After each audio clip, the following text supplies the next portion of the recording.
We're going to try and make this as interesting for you as possible and leave a lot of time at the end for your questions, for discussion. But really what we're here to talk about is a drug maybe that we haven't talked about yet at the conference, MDMA. So a lot of people are using this drug primarily in nightlife and festival settings. They use a lot of other drugs.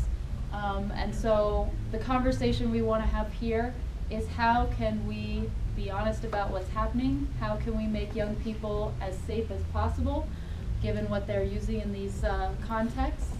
And how can you get involved and go back to your chapters wherever you are and make a change in this in these environments? So we have a great lineup of speakers. We're going to have Michaela talk to you a little bit about personal harm reduction and what you need to know as an individual. We have Brian and Brooke. I'm not sure who's going to talk about which, but they're going to talk about two organizations. One is Dance Safe and one is Amplify. And these are organizations that go out to actual music events and help educate the people there and provide services to them. And then we're very lucky to have Dee Dee Goldsmith, who is a parent of a young woman who actually took MDMA at a club in DC and unfortunately died. And she has used this as a way to start a campaign to make music events safer. So she's going to tell us her story about that. So I'm going to let them do the speaking, and we're going to start off with Michaela. Good morning, everyone. I commend you all for making it here so early. Wonderful job. Just a real quick disclaimer, I'm not currently representing any organization, so anything that I say is just my opinion. I've been involved with live music events since I started going to college. It was about 5 years ago. I was introduced to electronic music, and I was really inspired by the community, and so I stuck around. I've been to countless festivals, shows, and over that period of time, I would see people around me behaving in ways that were unsafe, and I would see friends behaving unsafely, and so I made it a mission, and my friends sort of collectively decided that we needed to be the best partiers we could be. And if you're safe, you can keep partying. And I use the term party loosely. Anything that brings you joy to me is partying. You know, that can involve drugs, that cannot involve drugs. It could be at home, it could be anywhere. So if you hear me spouting about partying, it's not like a rager every single time. So one of the first things that I always think about when I'm going to go to an event is what I'm going to bring with me and how I'm going to bring it. My favorite thing to carry all of my belongings is a utility belt, which unfortunately fell apart last night midst party, so I will definitely be getting another one. Find something that is comfortable to wear and is secure on you. One of the reasons that I don't like to wear a backpack is that I can't see it. You know, you have to swing it around in order to get a hold of it, and if it's behind you, then other people can reach into it. So that's a good safety thing. It also just eliminates the amount of extraneous things you have to worry about losing, because when people are taking substances, you have a propensity for losing things that you brought. I lost my grandma's wedding ring at Burning Man last year. I found it miraculously at another festival. What? Greatest story ever. So long story short, keep track of your stuff. Keep track of your belongings. If substances are involved, it's way easy to set something down and forget where you put it. Let's see. So what are the kinds of things that you always bring with you when you go to an event? Key, house key. House key. Water. Water. And that brings us to another point that I'll talk about later. But anybody else? Sunglasses. Sunglasses, money, and that's another good point. Lighters. Small bills are very important. That's something that my grandma, who works with the Red Cross, told me, is that if you carry a mixture of small bills, then it's easier for you to sort of get yourself out of sticky situations. You know, for instance, if you need to pay somebody to give you a ride home in an emergency, and you've only got $20 or $50 bills, then that's how much you're going to pay for the cab ride, or that's how much you're going to pay for the friend to drive you home. Just generally speaking, it's nice to have small bills. Anything else? Vitamins. Vitamins? Vitamins. What kind of vitamins? I don't know. Oriana usually gives them to me. So it could depend on the drug. If you are, if you have taken MDMA previously, then 5-HTP is a very, very good thing to take. It's a serotonin precursor. It's sold at GNC, CVS. It's sold as a sleep and mood regulator, so that's important. Another thing that helps with MDMA, the teeth grinding, is magnesium. If you take that before, a couple hours before you take MDMA, it really, really helps on the teeth gnashing. Anything else? Avocados are also high in magnesium. I'm sorry? Avocados are also high in magnesium. Oh, well, eat an avocado. That's better. Whole Foods, earplugs. Yeah. Earplugs. Yeah. Like vitamin C and L, lipoic acid. They're both antioxidants and help with free oxygen radicals. Absolutely. Anything else? What about your ID? Oh yeah. What something that my friends and I always carry anytime we go to a show is our health insurance card. That just might be something to consider in case there's some sort of medical emergency and they need to treat you. You've already got that there. It's just one less thing you have to think about. Can you guys think of anything else you might need? A charged cell phone. A charged phone. There you go. A charged phone. And if you can find, you know those retractable tethers that people use for like key cards at work or swipes. If you can attach one of those to your phone and attach the other end to your body, that's a great idea. I think the two things that people lose most at these events are their keys and their phone, and those are the two things that you want to lose the least. So if you can find a trick to yourself to just never let that go, then definitely stay on top of that. Another thing that I like to do is within my utility belt, there's several different pockets, and I like to keep the same things always in the same pockets, and I will always put it back into the same pocket so that I can always depend on it being there.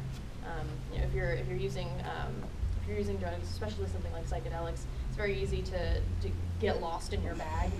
And where are my things? And they're all right there. Let's see. Back to the water situation, that's something that you should always investigate before you go to an event. If it's at a club, if it's at a music venue, if it's at a festival, what is my method of water going to be and what is their method of water distribution? This is extremely important. Unfortunately, Electric Zoo this year banned the use of empty camelbacks. And this is in light of the deaths of 2 people at their festival previously. So instead of taking a common sense approach to the fact that 2 people died of, I believe it was drug contamination as opposed to drug overdose. But instead of responding with common sense, like, oh, maybe we should just make regular human resources available to people, they decided to severely limit people's ability to have water. And it is extremely dangerous. And so that's something that you really need to think about if you're going to be going to a festival like that. You need to be aware of how you're going to be getting water if you can't have a camelback, which is something that you should always bring to a place that you are allowed to bring a camelback because it can save your life and it can save the lives of people around you. Some people around you are not as sensible, and they'll ask, hey, do you have any water? Yes, I would love to give you water. So that's another part of community building, is just making sure that people around you, the ones who look like they're sort of nodding off or zonked out, make sure they have water. If you have excess, make sure that they have some too. Start a collection of bottle caps that you can then bring with you to an event that doesn't let you keep the tops to bottles. Yeah. Oh, good idea. That one took a long time to figure out. Pro tip. Something else that you should be thinking about before you even get to where you're going? You know why they don't let you bring bottle caps? There's a lot of different reasons they'll tell you why. The main one I hear more often than not is so that you aren't able to throw a closed bottle of liquid at the stage. So it's a safety issue is what they say, but primarily the reason is so that you tip it over and you have to buy another drink. It's really all that I have ever seen that it really boils down to. I mean, it definitely is an issue. I think there was a festival in Richmond where a performer got hit with a bottle, I think 2 years ago. I mean, it definitely does happen, but when it's, I guess that's the fine line you have to walk. And sorry, we're gonna take questions at the end. I'm sorry, I would really like to be able to answer questions now, but we're gonna try to do that at the end. So another thing that you should be thinking about before we even get to the venue, there's like this is all something that it seems like a lot of information when I give it to you, but over time, after lots of practice, it'll just be second nature to you. You'll be a professional partier, and you'll know what you're doing, and you'll be safe every time. And every single time, there won't be an incident for you and your friends. And if there is an incident around you, you'll be more equipped to help other people. So transportation, always have that figured out beforehand. Always, without exception. Is there a DD? Is your DD's drugs going to wear off by the time they're supposed to be driving? Do you have Uber? If you live in a city that has Uber, it will save, like, I believe that Uber's saving people's lives, honestly, because it's way easier to use than a cab.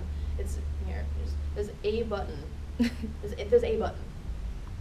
You push it, you push the Uber button, and then it finds you, and then you push another button, and then a car comes to you. And in some places, it's actually cheaper than a cab. It's also something that you can split with other people in your car, so just split fare. It's the easiest thing in the world. You have no excuse not to use it. Let's see. Security is an important thing to be aware of. It's a complicated issue. I mean, of course, we don't discourage or encourage drug use, but it's something that does happen. People use drugs, and people try to smuggle drugs into places for festivals especially. And if you're going to be going through security, just please be careful, be sensible. Look at what's happening in the line above you. How thoroughly are they searching bags? Are they patting people down? Do they have dogs? Did anybody go to Hudson Festival this year? Yeah, me too. It will go down in history as gargantuan. Anyway, there were 3 security checkpoints, one of which almost always had dogs, and the other one occasionally had dogs. And they were busting people left and right.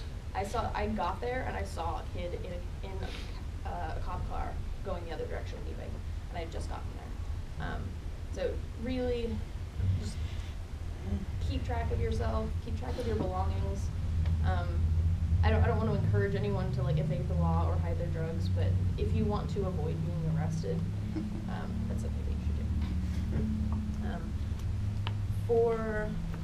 do. For being at a party, try to be aware of your scene. Be aware of the kind of drugs that are being taken. Sometimes you'll end up at a house party, and in one room everybody's doing cocaine, and in the other room everybody's laying on the ground doing ketamine, and maybe outside people are drinking, and just be aware of your surroundings. Be aware of the substances that other people are using. You might be in a position to help them at some point. If there's some sort of emergency, you just really want to be on your toes. Which brings me to another point that if you want to be a professional partier, and if you want to know as much as you can, or if you want to be a professional partier, then you want to know as much as you possibly can about the substances that you're around. You want to know the kind of dosage that's going on. You want to know what it looks like if it's been messed with. If there's any weird contaminants in it. Many times you can't tell. Drug testing kits. Get a drug testing kit. Everybody needs one of those. Knowing your scene can be a really important part of having a good time at a party, because if you walk into a room and everybody's doing a drug that sort of makes you uncomfortable, or if you find that other people are behaving recklessly, you should not have to be in that situation. You can make a conscious decision to leave that situation, and in many cases you probably should. If something's making you uncomfortable, and nobody's immediately hurt or dying, then you have every right to find a party that makes you feel safe.